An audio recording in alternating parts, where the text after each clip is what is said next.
Hello twin flames, welcome to my channel and welcome to your daily tarot check-in. Today we're doing a special edition reading because this is the eve before the full moon in Aries, before the super moon. It's called the Hunter's Moon. I forgot what other names they use, but something going on. It's okay, I'm fine. Yeah, there's so many names for it, but yeah, it is a super moon, meaning it's closer, its impact is going to be even more grandiose for us. And today we're going to talk about how it's impacting the twins' journey. I will use my Lemuria Beyond Lemuria deck to start with, which I absolutely adore. I miss this deck so much, so I'm actually very excited about pulling some cards from it. And then we'll go into the tarot and we'll do 3 questions as always. But you know that I like, for special edition readings, I like to change the questions a little bit. So for this full moon, I also got, when I was pre-shuffling, I got a death card in terms of the meaning or, you know, additional nuance that we need to know about. So basically this full moon is completely transforming us. It's showing us something that was like a missing piece to finding a holy grail, to becoming, you know, someone we always knew we were, but we were just missing that little something to unlock it, right? So the first question I'm gonna ask is, what are we learning, right? What is being illuminated to us with this full moon? Because it is a full moon, that's the biggest impact of it, right? Because it's shining light on impermissible feelings, on suppressed fears, and things that we don't, that could be just blind spots for us, simply. Second question is going to be, how is it transforming us, right? What area of our lives is getting completely transformed? How's it helping us become new version of ourselves? And the third one is, of course, going to be around the connection. How is it impacting the connection with our divine counterpart? All right, so let's start with Beyond the Lemuria. Absolutely gorgeous deck. Let's see what's the message for divine feminines today. In the meantime, just a quick reminder that this is a collective reading, so take only what resonates for you and leave what doesn't. And if it does, don't forget to like the video and subscribe to my channel. I think I mentioned the dental surgery that's coming up for me, so I might be a little MIA over the weekend. I'll try to pre-record some stuff because I'm pretty sure I'm not gonna want to go live. Well, not live, but you know, like I record videos and I publish them right away, but I don't think I'll be wanting to record anything over the weekend. So if it happens that one of the days I'm not here, then you know why. And yeah, fingers crossed that this is gonna go well with the surgery and I'll be back to the usual schedule and cadence from Monday onwards. Wow, Starseed Elemental for divine feminines. I'll read the extended meaning. Just give me a second. Sorry, the divinatory meaning. That's what it's called in this deck. There's like, each card has its story, because if you notice, this is basically a picture that was drawn by the author. So it has a story to it, right? And then there is divinatory meaning to the card, and that's what we're going to jump to. Bring a sense of play, lightness, or spontaneity to your life. Be inspired by children or your inner child. You're encouraged to add inquisitiveness, fun, and laughter to your reality. This card may signify the presence of a child in your life. Spending time with children will help you experience the world from a fresh perspective and see them as the inspiring teachers that they are, right? So if you know, elementals are fairies, leprechauns, they're like these creatures of the woods, and they're usually characterized by their lighthearted spirit. They love to sing and dance, play musical instruments, You know, it's that kind of vibe that is being invited right now. I love this. Spending time with children, very practical, very real advice. They definitely, every time I travel, I come across children. I don't really have children in my life, like very closely, like next to me somewhere that I have access to on a permanent basis. But when I travel, I always come across children and, you know, spend some quality time, and it's magical. Of course, parents like to complain. You know, I have a luxury of, you know, making the most out of our time together and moving on with my travels and with my life. Number 48 for the masculine, surrender. Yes, that's the energy of the moon is of intuition, is of femininity, if you ask me. So it's only fitting that masculines are asked to go more within, right? Because when you surrender and you stop looking outside and trying to make something happen, then you can really go within. Loosen your hold on the reins and know that the universe will catch you. Trust, even though things are not as you imagined. Stay poised and aligned with your purpose. At the last minute, the situation will reveal its magic. And that's how it happens usually. You know, when we stop expecting a specific outcome, when we stop forcing certain timing or a certain outcome that we want, you know, and we just let things be. Okay, I have already some cards flipping on me. I'll use the Good Tarot for the main reading. And then I've got my handy After Tarot for the clarifications. So the first question is what is this full moon revealing? The second one is how it's helping us transform into a new version of ourselves, and the third one is going to be about the connection. For fire, that's the 4 of Wands card in this deck, right? So I feel like it's, especially since it's a pretty unique artwork here, it's like an ignition. It's like it's igniting something in us that's, you know, it's like when it's a dark room and then you turn the light on, but it's not even your conventional light, right? It has like these lanterns here. It's like the garland light. It's like making it pretty, you know, it's not like in your face, because if you're in a dark room and suddenly somebody turns on the main lights, you're going to be blinded. It's going to be unpleasant, right? It's not like that.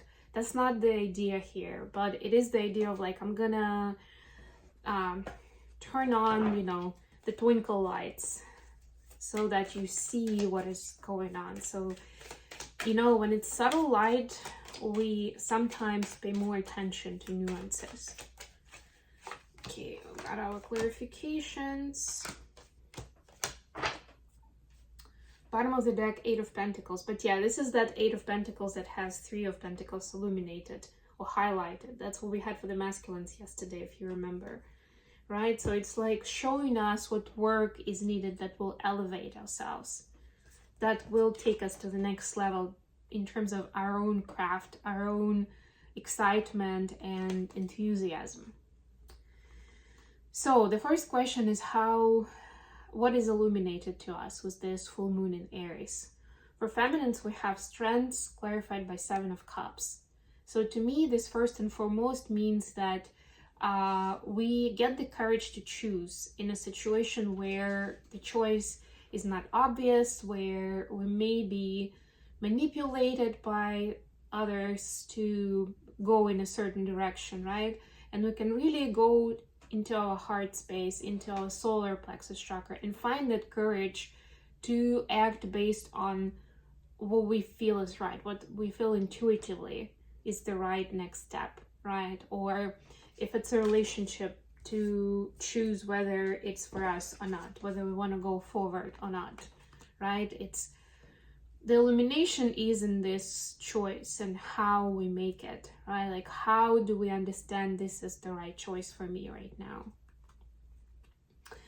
For masculines, 5 of Water, 7 of Swords. Wow, a lot about disappointment over bad choices, right? This is the 7 of Swords, where if you notice, like the this is the after tarot, right? But the after tarot would be that this guy would get trapped, right? Like he's trying to pull a Mickey, trying to deceive someone, right? Maybe steal something, and he's getting trapped as a result, right? So masculines can really see through the sadness. They can see how they thought in the moment that those were good solutions, that those were good decisions for themselves. Maybe they weren't the right path of righteousness, maybe they weren't of the highest integrity, but in the situation they justify those, and they seemed like the best possible solution. They were actually proud of some of those, like, yes, I came up with that and I followed through that solution, you know, that strategy, right? That took guts. And now they understand that they really dug a hole for themselves with it, right? There's certain sadness to it that's being illuminated, but that's only so that we can transmute that, right? And more than anything, see a different side of those situations from the past. Like, those weren't heroic situations. Those were our stepping stones towards understanding, you know, the good, the bad, the ugly, right? How do we make decisions? What is that integrity? Why is it important as you become more and more spiritual to live the life of rigorous honesty, right? Like, what's in it for me kind of vibe. But this is the understanding of that higher level consciousness around this topic. How are we being transformed with this full moon in Aries? Which, by the way, I didn't really mention it today, but I talked about it yesterday, that Aries is pushing us to think about what is important to us. What are our needs? Are they being met in our closest relationships? In terms of our main occupation, is it meeting our needs and wants, right? And who we are, really. How authentic are we? How authentically do we show up in day-to-day situations? Do we feel like we can be ourselves? So how we're getting transformed? Basically, in this case, in more authentic version of ourselves. For feminines, we have Queen of Air clarified by Ace of Cups. Yeah, that's the rigorous honesty that I was just talking about. This is the Queen of Swords in this deck. And it's a very loving energy. So at first it may seem like, if you're not used to it, you know, and lies could have like different extremes. They could be lies of like somebody's always telling you the good stuff, even if things aren't that great, but they will still keep talking something positive to you, right? Those are still lies. And then of course the other extreme is when somebody's overly critical of you, and you know, to the point that they're telling you lies, right? Like they're making things up, or there's a lot of gossip, right? It's about finding that truth and understanding that that's the most loving choice, right? They go hand in hand with each other. And the more we embrace that rigorous honesty, the more love we're able to give and to receive. Thus, the more love exists in our reality all around. Wow, for masculines, the transformation is like, we have a Buddha temple here. 10 of Water clarified by 2 of Pentacles. And we had this card for the masculines yesterday, by the way, right? This is like the hustle. This is hamster wheel kind of reality, trying to understand how do I prioritize, right? And we're seeing that the priority really comes through understanding what brings you emotional fulfillment. What is your temple of happiness? Where is your happy place? Does this activity, relationship, situation get you closer to your happy place, to your abundant place, to your inner peace, or it's getting you farther away from it? If it's getting you farther away, it doesn't necessarily mean you have to quit, but you definitely need to change the approach, the method, the framework that you use with it, right? Like if it's a certain relationship, it doesn't necessarily mean that you need to say goodbye and leave right away. Maybe, but it may also mean that there's a different way of doing it so that it's more peaceful and loving, right? So at the very least, it keeps you balanced and not making you run away or, use a coping mechanism to overcompensate and to find your peace or to find your happy, right? I'm talking all kinds of unhealthy habits that actually all of us have. We all have our coping mechanisms one way or another. So that's the transformation. And then the third question is, of course, about the connection. So how is this full moon impacting the connection, the relationship with our divine counterpart? For the feminines, oh, Fortune's Wheel is Knight of Cups. Wow. I love this card because we just spoke about it a lot in the 1010 portal. So huge, still very, very strong energy. And we actually, I read a lot of people are citing 10 days that the energy holds, like the gateway, the portal lasts for 10 days, which means that we're still, this week, we're in that portal, which makes sense to me, right? Beautiful card. And also it's like the feminine is trusting that the apology, the words of love, the conversation that's needed about this connection is coming up at the right time, right? That's the divine timing card, right? Like things are coming together exactly as expected. So it's like putting your worry to rest and becoming peaceful with how things are, especially if you are in separation from your DM. What do we see from the masculines? Page of Water clarified by Page of Water, essentially. The same card. Thank you. I actually love when this happens, right? Like basically the guides are telling me like, this is so obvious. You don't need clarification. Like this is the energy. Page of Cups is more than anything the energy of an apology. It's also an energy of certain innocence, of certain purity. So masculines are trying to be more sincere and pure when they approach this connection. And they know that it needs to start with an apology, right? So remember, like one of the recurrent patterns and conversations we have in terms of where masculines are with the connection is that it's difficult for them to trust the feminine because of the numerous karmic relationships that they've had in the past, starting with them and their mother, maybe even their sister, and then going into the love partnerships, and how much they've suffered through that and how difficult it is for them to just let go and open their heart and be pure and be themselves, right? It's like on the back of their head, there's always thinking that there's a trap here somewhere. Like this feminine is trying to catch me, is trying to play me, is trying to get something out of it. Of course, the other side of it is the masculines feel like they are not good enough, but that's a story for another day. So now they're opening their heart to being more authentic and pure here. The moon, that sadness especially, right? It's like I get teardrops, like a lot of them would be crying over this.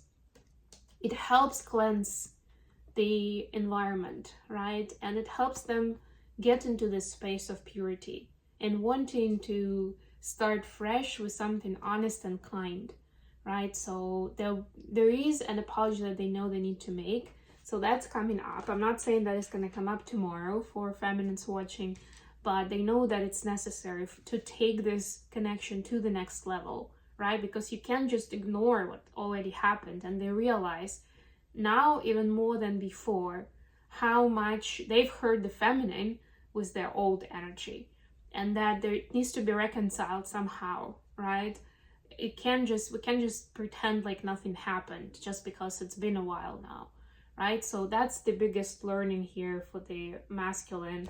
And that's part of the surrender process, if you think about it, right? Like they stop fighting it because of course their heart wants to be pure and open and just go for it, right? But then the brain starts like replaying the program and the coping mechanism. So this is like a big part of surrender, them being able to trust on a new level, to be able to come through more honestly. Okay, I am gonna leave it here. The last thing I'm gonna say is, since this full moon is in Aries, go for it. If you're thinking rituals, think about burning rituals, right? The easiest one is putting something on a piece of paper that you want to release, to say goodbye to, and burn it. Of course, if you are doing that inside, be extra careful. Best practice is usually using a bowl of water so that when you burn the paper, and then you can quickly throw it into the water so it doesn't become a fire hazard. So exercise caution, whatever you're doing with your burning. Smudging, by the way, could count as that as well. And sponging helps us cleanse the space, the field, the environment. So that could be another great option for tomorrow, because full moon is speaking tomorrow. But you can, of course, start today. Nothing should prevent you from doing that if that's what you wish. That's what you're guided to do. Okay, I hope this was good for you guys. Hope this was useful. If so, don't forget to like the video and subscribe to my channel. I love you all, and I'll be back with more readings very, very soon.